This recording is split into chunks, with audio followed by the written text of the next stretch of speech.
Hi everyone, this is Joe with Wen. Last time one of my guests asked me that when you have mentioned different dynasties when you talk about Chinese history, but what exactly is a dynasty?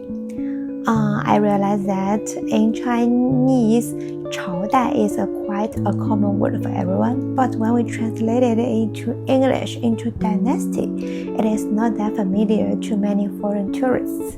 So I want to make this video try to make it more clear.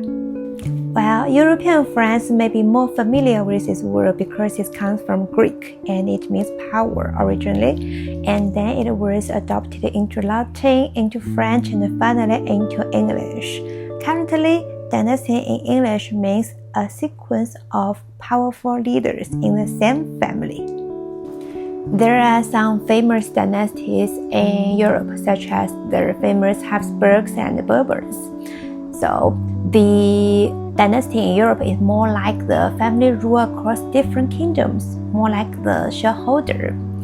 Why 朝代 in Chinese was translated as a dynasty? Because it also involves the family rule. For example, the Han dynasty in China was ruled by Liu family, and Tang dynasty was ruled by Li family.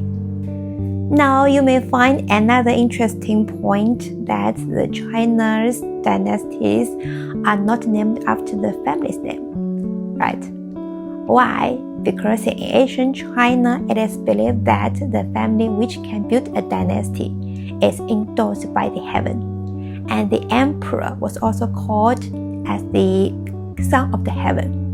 So the name of the dynasty should show that it is the mandate of heaven. The name should have much more deep meanings, not just being the family's identifier. China's dynasty is not only a time unit of the power inheritance, it is also a label of a unified empire. Starting from Qing dynasty, each dynasty has the same writing system, the same standard of vehicle and trucks. The emperor's power can reach all parts of the empire.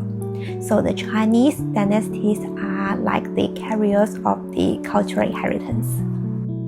You may wonder how many dynasties are there in China? Well, there are different answers. Officially, there are 24 different main dynasties. So imagine China as a company running for over 5,000 years. Different families took turn as the CEOs. And these different dynasties, just like the train carriages, took China forward.